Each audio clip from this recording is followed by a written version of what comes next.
ce parcours était un parcours d'une extrême violence, d'une extrême détermination. Quand on a les témoignages et quand on les lit, les gens sont frappés par, je dirais, un calme apparent de l'intéressé.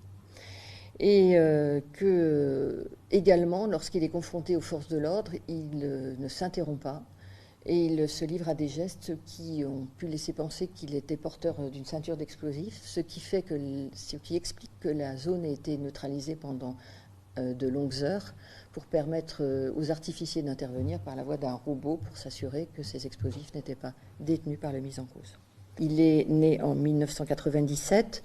Ses antécédents judiciaires ne sont pas remarquables puisqu'il n'est connu que pour un usage de stupéfiants lorsqu'il était mineur et que pour des violences légères dans le cadre d'une manifestation.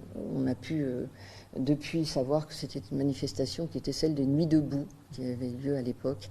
Et à l'époque, la procédure a été classée, l'infraction n'ayant pas été suffisamment caractérisée à son encontre. Son parcours, tel qu'il a pu être décrit par ses proches, c'est celui d'un garçon qui a été, je dirais, très vite repéré comme étant quelqu'un avec des hautes capacités intellectuelles, mais avec également cet aspect plus sombre de cette personnalité, de suivi psychiatrique qui sont engagés très tôt dans son parcours, puisque sa maman fait état d'un suivi psychiatrique qui commence à l'âge de 5 ans. Il est également, il fait l'objet de plusieurs hospitalisations, dont certaines à la demande de ses parents.